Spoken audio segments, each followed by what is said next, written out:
Tudo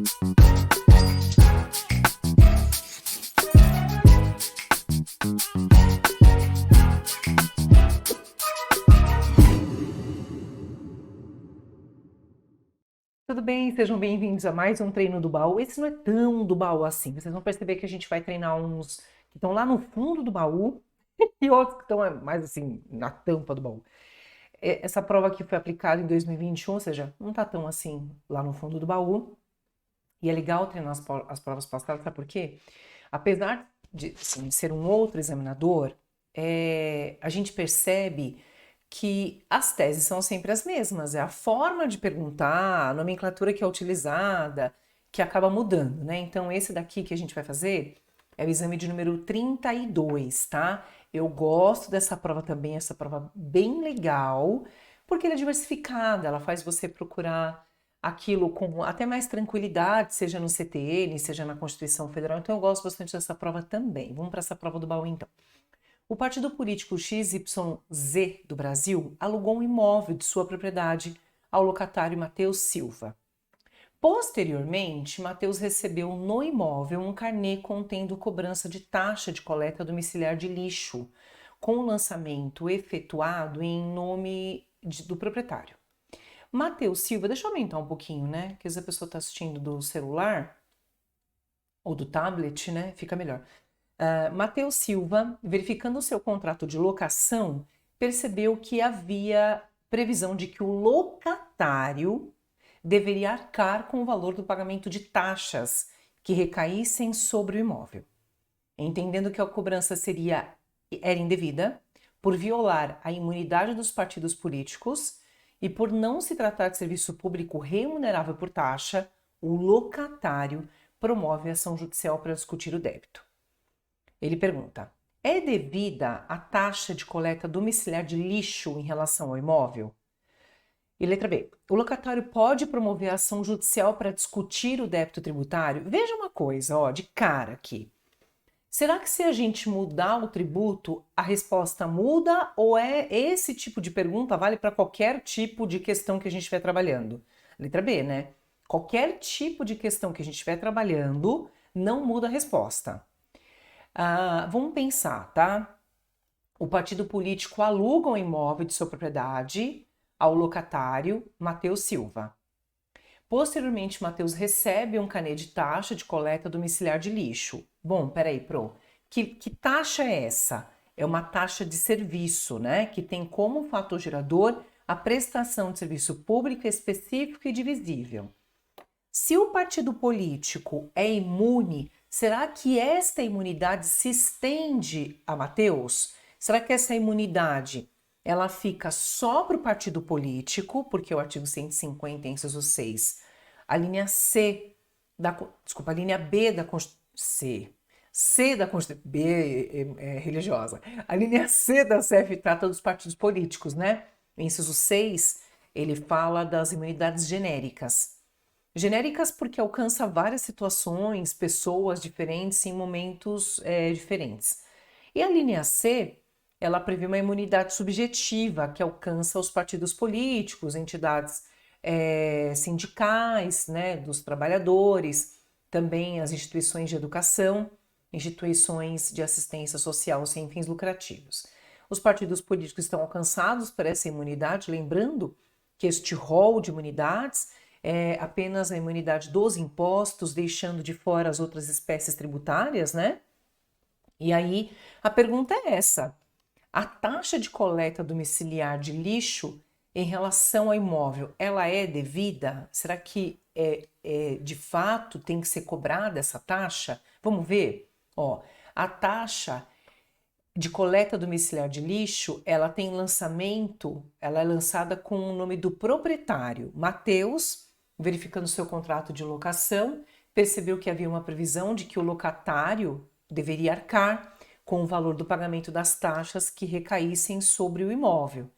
Entendendo que a cobrança era indevida porque viola a imunidade tributária dos partidos políticos e por não se tratar de serviço público remunerado por taxa, o locatário promove ação para discutir o crédito. Bom, então, em primeiro lugar, a taxa de coleta domiciliar, ela é devida? A taxa de coleta domiciliar é apelidada de taxa de lixo. Será que a taxa de coleta domiciliar é aquela que incide sobre a prestação de serviço público, de remoção, coleta, destinação e tratamento de resíduo de imóveis é objeto de taxa? É constitucional a cobrança da taxa? Depois, o locatário, que é aquele que está no imóvel porque é uma relação cível entre locador e locatário, proprietário é aquele que aluga o imóvel. Será que o locatário, quando quer discutir a relação tributária, ele pode discutir? Porque ele está pagando o tributo em razão de um contrato de locação? Ou que a única pessoa que pode discutir a relação tributária é o proprietário, ou seja, o locador, tá? Então, duas coisas importantes. A primeira é fator gerador de taxa. A segunda é uma relação que é tratada nas normas gerais em matéria tributária. Quem pode promover a ação, certo? Vamos lá? A cobrança é devida. A imunidade tributária, que abrange o patrimônio, a renda e os serviços relacionados às finalidades essenciais dos partidos políticos, refere-se apenas aos impostos, nos termos do artigo 156 da Constituição Federal. Então, em primeiro lugar, taxa está de fora. É devida a cobrança. Segundo lugar, súmula vinculante 19, que prevê como sendo constitucional a taxa de lixo, porque não viola a dicção do artigo 1452 da Constituição Federal. A taxa de lixo é sim serviço público, específico e divisível, e mesmo que potencialmente colocado à disposição do contribuinte, ainda assim continua sendo devida a taxa. Quando a pessoa fecha sua casa, vai viajar, o serviço potencialmente é colocado à sua disposição.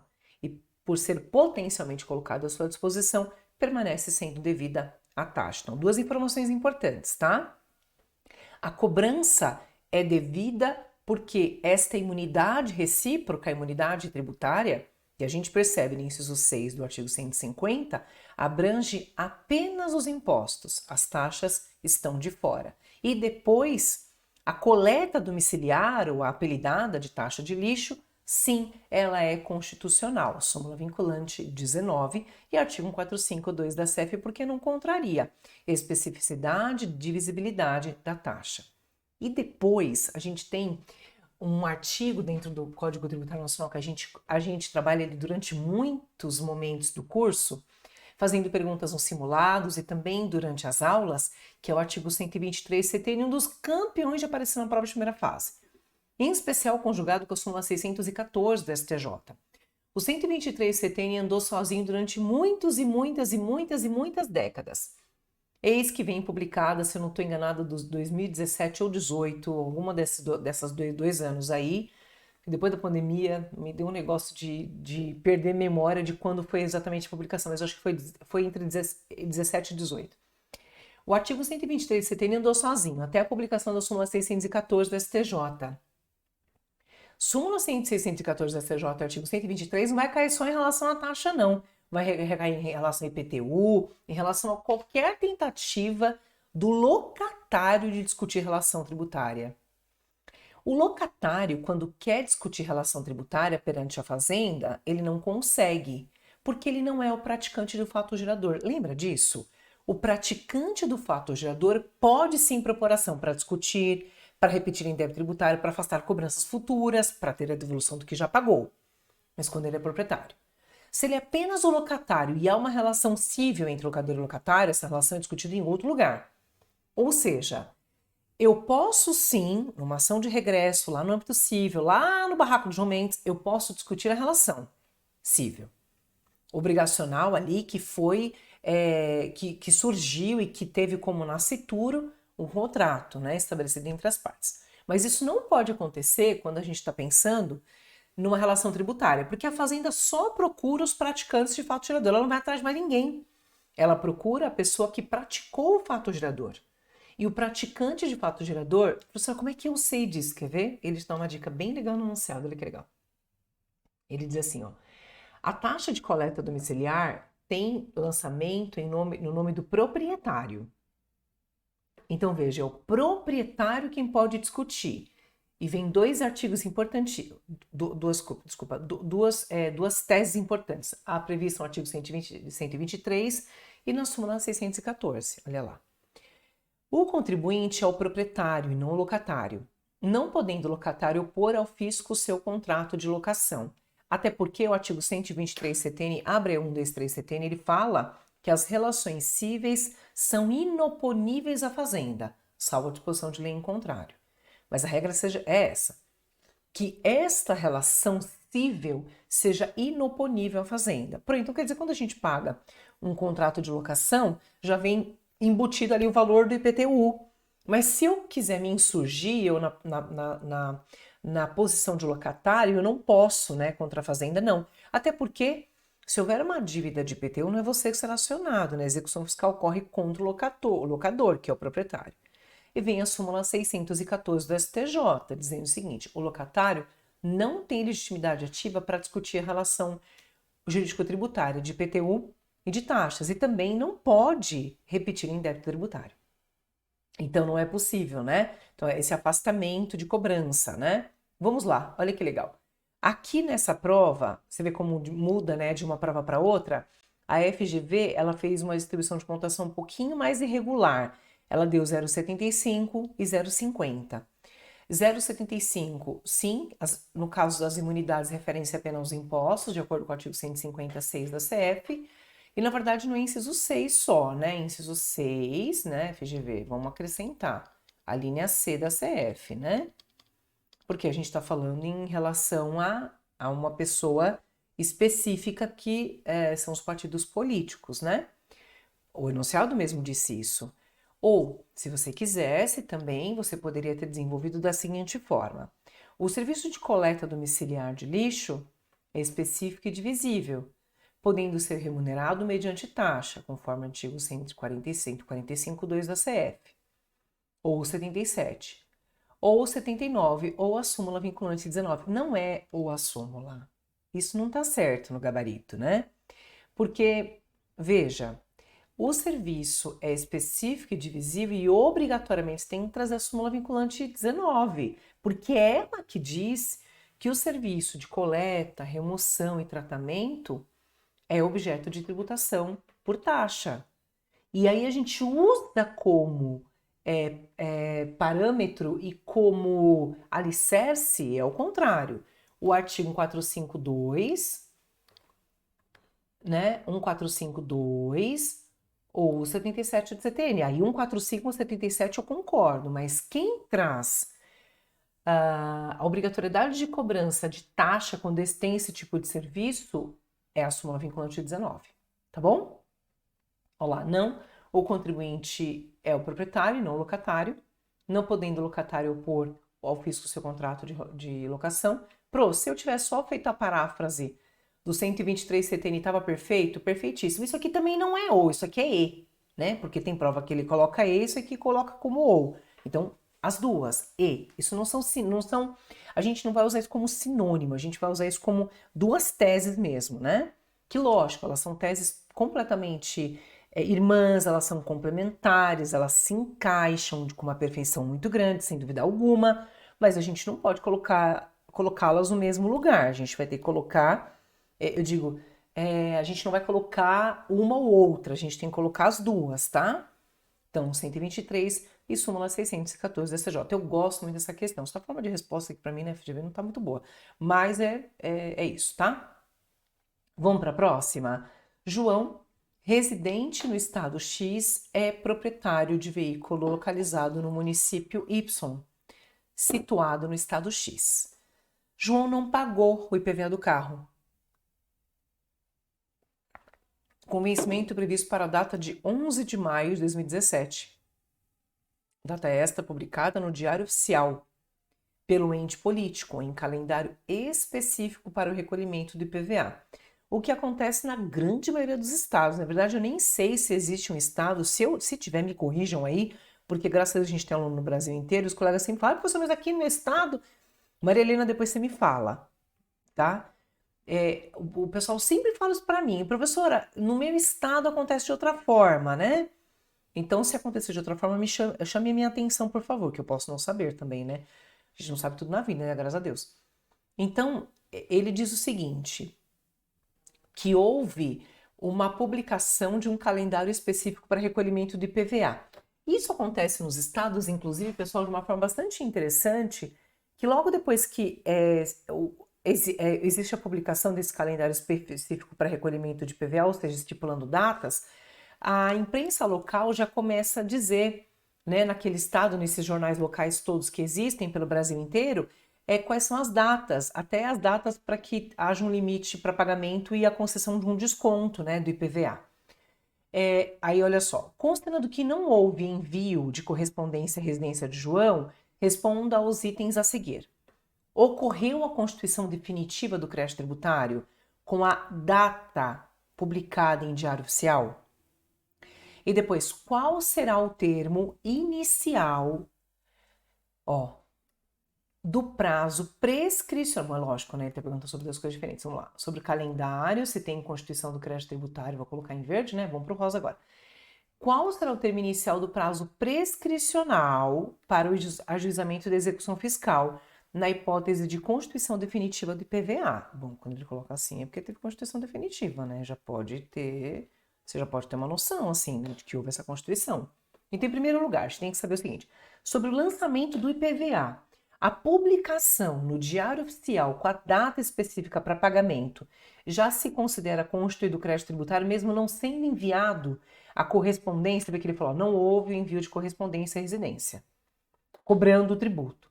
Será que a publicação deste calendário no Diário Oficial já traz a obrigação tributária, ou seja, já está constituído definitivamente o crédito tributário?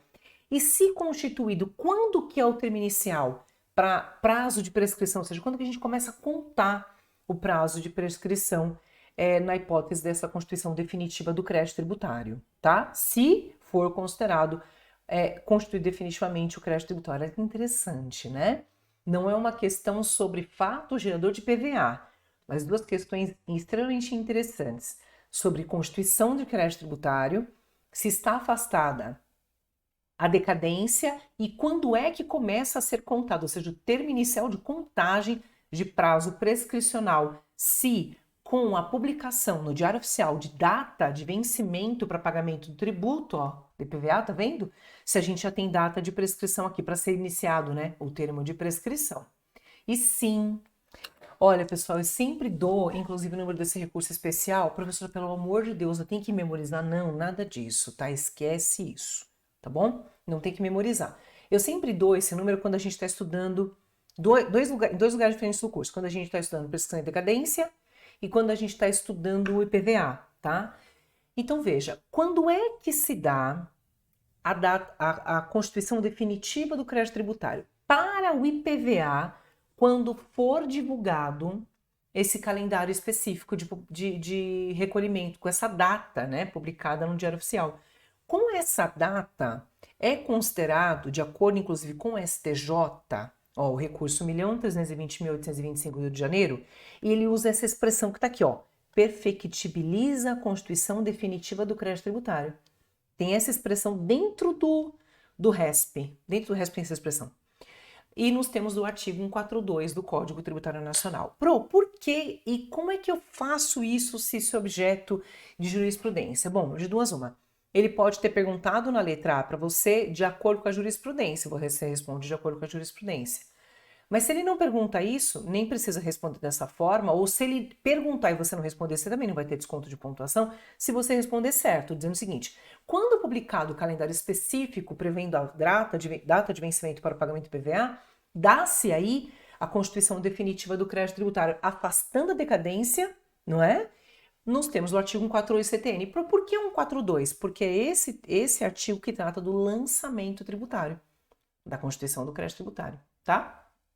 E depois, na letra B, ele coloca assim, na hipótese de constituição definitiva do crédito PVA, o prazo prescricional ele vai ser contado a partir do dia seguinte à data que foi estipulada como sendo vencimento desse imposto. Ou seja, se foi 11 de maio, no dia 12 de maio, olha, data subsequente, que a gente começa a contar o prazo prescricional. E também existe dentro deste recurso, né, do repetitivo aqui, ó, exatamente essa menção feita pelo relator, que é dizer que um dia posterior ao do vencimento estabelecido nesta tabela, que foi publicado no Diário Oficial, que aí foi considerada a Constituição definitiva, é que se começa a correr o prazo prescricional. Então quer dizer que, se eu não preciso colocar aqui o número do recurso, nada disso, e não é para fazer isso mesmo, porque não tem como decorar isso, você vai trazer o artigo 142 CTN que fala do lançamento da Constituição do Crédito Tributário. E para a letra B, serve a gente... É estranho, né? Porque o professor eu precisava de um artigo para chamar de meu, né? Não tem problema, coloca um 174 de CTN. Um artigo para chamar de seu aqui, ó, 174 do Código Tributário Nacional. O prazo prescricional, tá bom? Olha aqui, 174, tá vendo, ó? Que é um artigo para chamar de seu? Coloca o da prescrição, tá aqui, ó. Tá vendo? Já resolve o nosso problema, né? Sem dúvida nenhuma, resolve a nossa questão aqui, tá bom? Então, a letra A e a letra B também equilibrados aqui, né? Ó, um equilíbrio aqui entre as letras A e B. Legal, né? Bacana. Uma pergunta que sempre me surge, né? Os alunos perguntam, Pro, eu tenho que colocar data? Tem. Tem que colocar sim, ó, pode olhar. Quer ver? Qual será o termo inicial do prazo prescricional? Como ele estabeleceu a data para você aqui no enunciado, ó, você desce aqui e coloca na sua resposta 12 de maio, tá? Um dia depois. Vamos para a próxima questão? Aqui. Legal, essa questão também é muito boa. Essa de IPTU, que é uma das campeãs, né? De aparecer na prova lá de segunda fase. Ele gosta de colocar IPTU na primeira, mas ele tem loucura mesmo, paixão de perguntar na segunda fase, né? Lei municipal fixou determinada área do município, deixa eu tomar água enquanto eu leio aqui, determinada área do município como zona de expansão urbana. Então vamos lá, né? Uma lei municipal, já vamos começar a grifar juntos aqui. Lei municipal fixou a área como zona de expansão urbana. Contudo, a região ainda não conta com melhorias típicas de áreas urbanas, como meio-fio, o calçamento, a canalização de águas pluviais, abastecimento de água, sistema de esgotos sanitários, rede de iluminação pública, não tem nada, né? Não tem nada dessas coisas, né? Escola pública ou posto de saúde, tem o quê? Nada. Não tem. A maior parte dos terrenos da região é ocupada por possuidores que ali instalaram suas moradias. Os possuidores se surpreenderam quando começaram a receber carnê de IPTU, insurgindo-se contra a cobrança. Sobre a hipótese apresentada, responda aos itens a seguir. Então vamos lá. Primeira e segunda partes da questão aqui, né? Bom, saber se na área de expansão urbana, onde não tem nada disso daqui, tá? É possível a cobrança de IPTU. Segundo, ó, os possuidores que se insurgem contra a cobrança, tá bom? Vamos lá. É isso, né, ó. Letra A. É possível que meros possuidores sejam considerados contribuintes de IPTU? Posso te falar uma coisa? Ele está perguntando aqui, olha que legal, né? Quando a gente estuda os aspectos da regra matriz de incidência tributária, né? O que faz o tributo ser cobrado? Quais são os elementos obrigatórios para o tributo ser cobrado? Não importa qual tributo seja. E um dos aspectos, assim, importantíssimo, né? Nenhum aspecto acho que é mais importante que outro, mas pensando nisso, um dos aspectos mais importantes que a gente tem é o da sujeição passiva. Quem são as pessoas que são chamadas a recolher tributo? E normalmente esta informação está dentro dos primeiros artigos ou dos artigos que inauguram a cobrança do tributo, os que vão trazer os verbos mesmo. Os que trazem os verbos podem trazer a sujeição passiva consigo. Isso na Constituição Federal e até mais de forma aprofundada, a gente vai ver isso nos impostos em espécie, de forma mais aprofundada onde o CTN trata daquele imposto, né? Tanta verdade que tanto a Constituição Federal quanto o CTN colaboram com a gente para a gente saber quem são as pessoas que devem pagar o tributo, aquelas que praticam o verbo. E a gente vai descobrir que não só quem é o proprietário, mas quem tem a posse com ânimo de dono, né, e o titular do domínio útil também são os praticantes de fato o gerador de IPTU.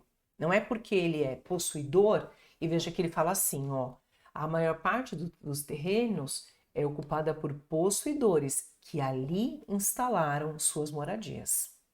E aí eles se surpreendem com a cobrança, né? E a pergunta é, os meros possuidores, porque instalaram ali a sua moradia, eles vão pagar o tributo? Então aqui nessa questão em especial a gente tem meio que uma troca, né? Dessa ordem, normalmente está na ordem, né? Veja que a gente está fazendo algumas questões já, algumas provas, normalmente está na ordem. E depois, nessas zonas que é totalmente ausente, né, desses melhoramentos, paga-se IPTU? Vamos lá. Bom, sim, o contribuinte do imposto é o proprietário do imóvel, o titular do domínio útil ou possuidor a qualquer título. Inclusive, pessoal, a gente sempre estuda que esse possuidor é o possuidor com ânimo de dono, com animus domini. Aquele possuidor que tem desejo mesmo de usar, gozar, dispor, reivindicar, porque ele tem desejo de se tornar proprietário. O objetivo dele é, inclusive, usucapir. E ele reúne, né, todas as características de um proprietário mesmo, mas ele não tem o título da propriedade.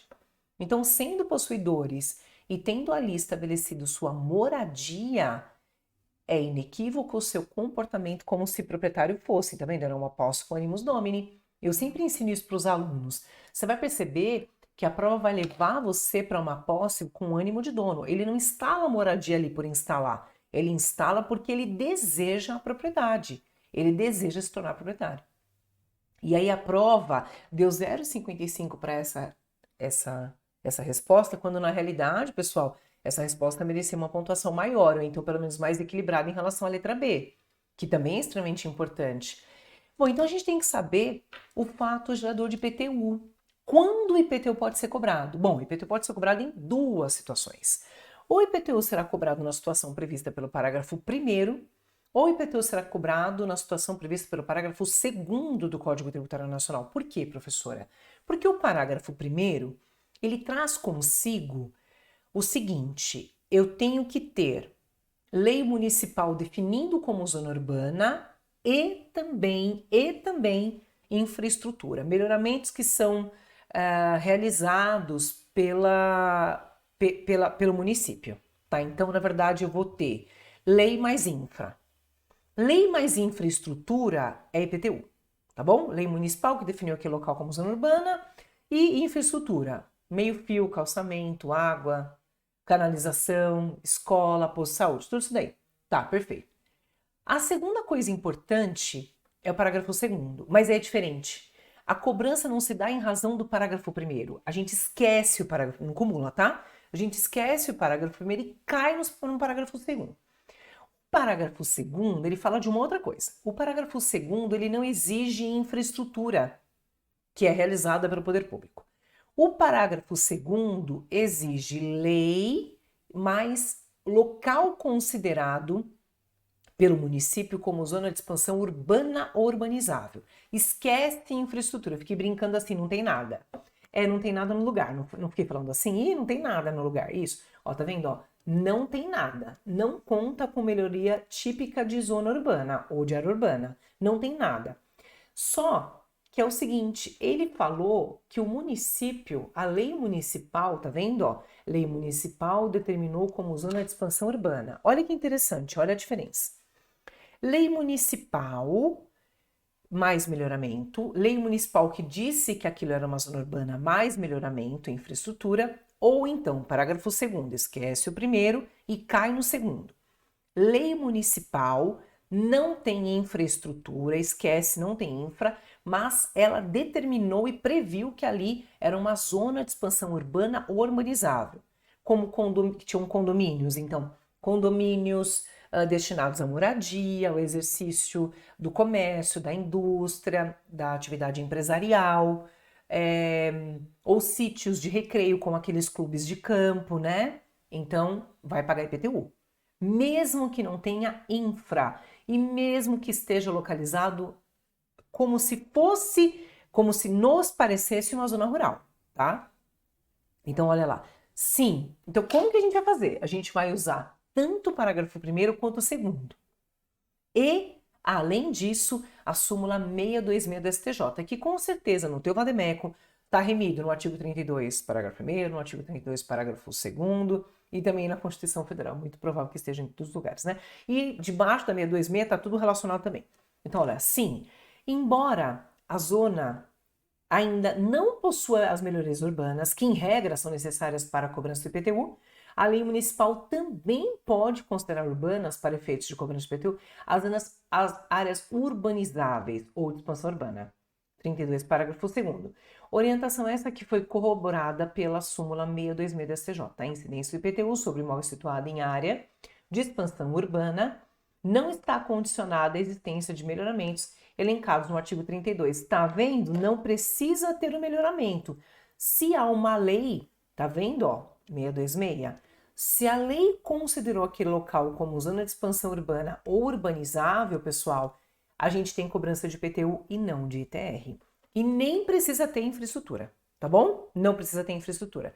E por isso que eu acho que devia ser mais equilibrada, né, a disposição aqui da pontuação, porque eu acho que muita gente ainda tem dúvida em relação às pessoas que podem estar posicionadas na sujeição passiva de IPTU. Só por isso, tá? Minha defesa não é nada, não.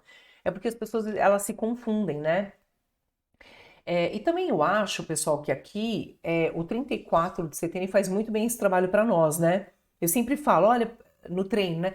Pessoal, localiza para mim onde que está o aspecto material, os verbos, né, que fazem nascer a incidência de IPTU. Depois eu digo assim, mas me diga também onde que está a sujeição passiva, onde que você está achando o contribuinte, qual que é o artigo. Também quero que você localize para mim o aspecto quantitativo, a base de cálculo e alíquota, sabe? A gente sempre faz exatamente esse exercício, né? Gostei, boa essa questão também, já foi várias vezes, viu? Questão 4, ó, legal essa daqui, ó. Eu gosto da questão.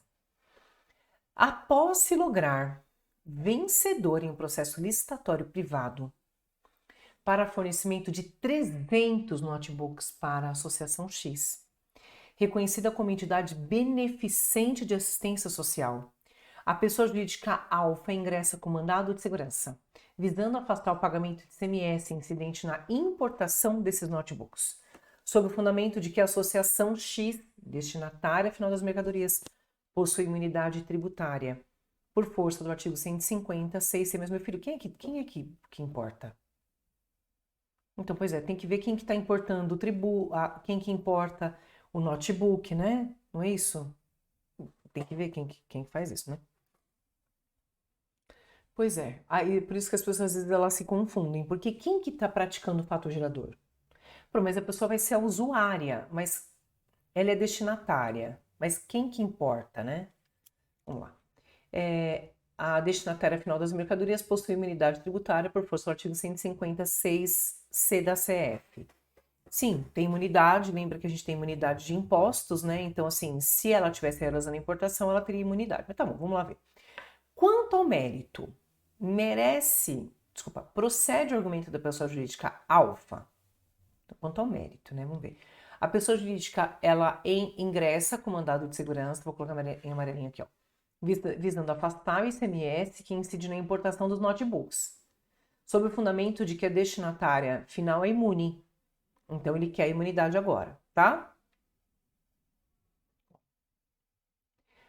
Caso ICMS, tá vendo? O que ele vai fazer? O contribuinte de direito, contribuinte de fato ou não. Caso o ICMS incidente na importação seja recolhido a maior, deixa eu sair da frente, né? A maior por alfa, e o seu valor seja embutido no preço de venda para a associação pode ingressar com pedido de restituição do imposto? Pois aqui no Brasil não pode, né, gente? Porque aqui no Brasil nós temos uma questão, que no Brasil, pessoal, só ingressa com a ação de repetição de indébito, né, ó, e de restituição, pedido de restituição, a pessoa que é o contribuinte de iure, de direito. Então, é isso que a gente tem que ver nesse tipo de questão. Quem é o contribuinte de iure? Quem é o contribuinte de direito? O praticante do fato gerador. Se a pessoa não pratica o fato gerador, o nome dela é contribuinte de fato. Eles não são sinônimos, não. O contribuinte de direito de iure é aquele que a norma, para quem a norma está direcionada. Então, o contribuinte de direito, ele tem uma questão muito especial para ele. O de direito de iure É aquele que circula mercadoria porque o ICMS direcionou para ele a norma. É aquele que presta serviço porque o ISS vai ser cobrado dele. O de fato, ele está ali para facilitar a administração fazendária a cobrar o tributo. Fazer com que haja uma eficácia, uma efetividade maior no recolhimento e cobrança desse tributo. Facilita a vida da arrecadação tributária, mas ele não é praticante faturador, tá?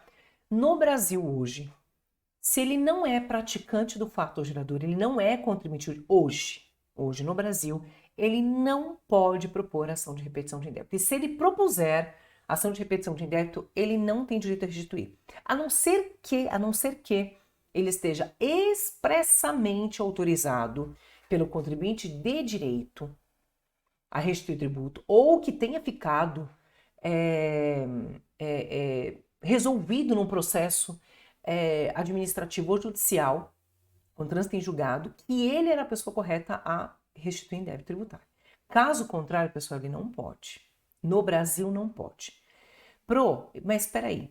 E se ele ficou com todo encargo na cadeia? Ele assumiu o pagamento do ICMS, ele não passou para frente o pagamento de tributo. Nestas situações é possível, mas ele tem que ter uma autorização expressa, tá? Então vamos lá, vamos olhar para essas pessoas dessa forma, né? Ó, tá vendo? Ah, tem até, olha só, ele colocou até o recurso extraordinário aqui, ó, como fonte de resposta, tá vendo? Ó. E por que isso, né? Porque senão, pessoal, fica todo mundo fazendo recurso, ó, e ele já coloca aqui o recurso extraordinário, tá vendo? Ó, tá vendo? A decisão da STF. Não. Uma vez que essa aqui é uma das mais famosas, né? Uma vez que a imunidade tributária subjetiva se aplica a seus beneficiários na posição de contribuinte. Se a associação tivesse importado, mudaria a resposta? Isso, perfeito, isso mesmo. Se a associação importa, muda a resposta. Se a associação importa, o partido político, a escola lá, né, sem fins lucrativos, a entidade beneficente, aí a gente tem imunidade, tá bom? Porque ela importou. Não, uma vez que a imunidade tributária subjetiva se aplica a seus beneficiários na posição de contribuinte, lembra que é o contribuinte de iure, tá? Mas não de simples contribuinte de fato. Sendo irrelevante para a verificação da existência da imunidade tributária e repercussão econômica do tributo, conforme decidido pelo STF, o repercussão geral conhecida. Não. Letra B. Uma vez que o contribuinte de fato não detém legitimidade ativa para pleitear a restituição de valores pagos a título de tributo indireto, recolhido pelo contribuinte, de direito, por não integrar a relação jurídica tributária pertinente. Nesse sentido, o STJ, no julgamento do RESP 903-394, sob o regime dos repetitivos. O contribuinte de direito é o sujeito passivo que tem relação pessoal e direta, de acordo com o inciso 1 do artigo 121, parágrafo único, relação direta com o fato gerador. E o 121, parágrafo único 2, ele fala do contribuinte de fato. Na cadeia produtiva, o contribuinte de direito, ó, é aquele que, aqui, tá vendo? Na cadeia tributária, é quem recolhe o tributo ao fisco. O contribuinte de fato, por sua vez, é quem suporta o ônus do tributo. Ou seja, a quem a carga do tributo indireta é repassada, normalmente o consumidor final. Tributos indiretos são aqueles que comportam a transferência do encargo financeiro. O professor tinha que responder tudo isso? Não, ó, pequenininho, fica bem, tá? Não, pois a imunidade tributária se aplica a seus beneficiários na posição de contribuinte de direito. Mas eu vou ficar sentindo falta de escrever um artigo. Eu também senti, também concordo com você. É só a gente colocar, conforme o artigo 121, parágrafo único, e inciso 1º do CTN. Sentiu falta? Eu também. Tá? Sendo irrelevante para a verificação da existência da imunidade tributária e repercussão econômica do tributo envolvido. E eu diria mais, eu diria o seguinte, na realidade. Como ele não como ele é o praticante do fato gerador, porque ele importa, então por isso é devido à cobrança do tributo, né? Porque ele é o praticante do fato gerador, não é a associação. Se a associação estivesse na posição de praticante de fato gerador, importando, aí a gente teria uma imunidade, tá? E letra B, não. pois a associação na qualidade de contribuinte de fato não detém legitimidade ativa para pleitear a restituição do tributo, tá vendo? E aí, mais uma vez, professor, a gente teria o 121 com certeza, porque ele é o fundamento mesmo, né? 121, parágrafo único, inciso 1 do CTN. Não, pois a associação na qualidade de contribuinte de fato, não é de direito, não detém legitimidade ativa para pleitear a restituição de valores pagos a título de tributo indireto recolhido pelo contribuinte de direito, por não integrar a relação jurídica tributária pertinente. E eu posso falar uma coisa para você? Para mim, sinceramente, ela não é nem contribuinte de fato e nem de direito. De direito, tá bom, ficou claro, porque ela não importa nada. Ela é beneficiária porque ele vai receber lá os computadores. Mas para mim ela não é nem de fato. Porque ela não integra nada, ela não recolhe nada, porque o contribuinte de fato, ele colabora com a fiscalização, a administração fazendária, por uma determinação legal, ele se posiciona para recolher o tributo no lugar do outro, né? E depois ele repassa isso para a cadeia econômica subsequente. Então eu entendo que ela nem contribuinte, não é nada, ela é só a pessoa que está sendo beneficiada pelo recebimento ali dos computadores, só mais nada. Mas eu acho que uma relação tributária, ela nem existe, né? Então eu acho que para mim ela não é nada. Ó, não é nada, professora. Ela não é nada. Estou falando sobre o aspecto jurídico, né, da relação tributária, tá? Ela não é nem contribuinte de fato e nem contribuinte de direito. Mas ele queria que você tivesse dito isso, né? Eu me lembro, assim, que alguns alunos, né, na época dessa prova, ó, deixa eu colocar aqui, né, que eu falei para vocês, né, ela foi o exame 32, caiu, foi em agosto de 2021 que essa prova caiu, né? Na época, alguns alunos escreveram ali na prova que ela não era nem contribuinte de fato e nem de direito. A resposta, inclusive, foi considerada. Porque ela não é. Porque ela só está na posição de receber os computadores, ela faz o que lá? Recebe, mais nada. Ela não pratica nada, não colabora com nada, não recolhe nada, não emite nota fiscal, não tem relação tributária, né? Então, acho que ela está posicionada onde? Ela está posicionada no lugar de beneficiária só. Ela é beneficiária, numa relação que foi criada ali entre essa empresa e a associação. Tá bom? Boa, né? Questão também. Eu gosto, viu? Questão boa, né? Que ela na realidade, ela faz a gente entender quem é um contribuinte de direito e quem é um contribuinte de fato, né? E quem é o sujeito passivo da relação obrigacional. Se no 119 a gente tem a formação e a configuração dos sujeitos ativos da obrigação tributária, obrigação principal inclusive, no artigo 121, em especial no parágrafo e inciso 1 e 2, a gente tem a definição do sujeito passivo, da sujeição passiva, que ou é ocupada pelo contribuinte, que tem relação pessoal e direta, e é esse quem pode propor ação de repetição de indébito, ou a gente tem o contribuinte, ou a gente tem o responsável, que não se reveste da condição de contribuinte, mas ele é eleito pela legislação tributária para ser aquele que colabora arrecadando o tributo no lugar do outro. Mas ele não pratica o fatiador.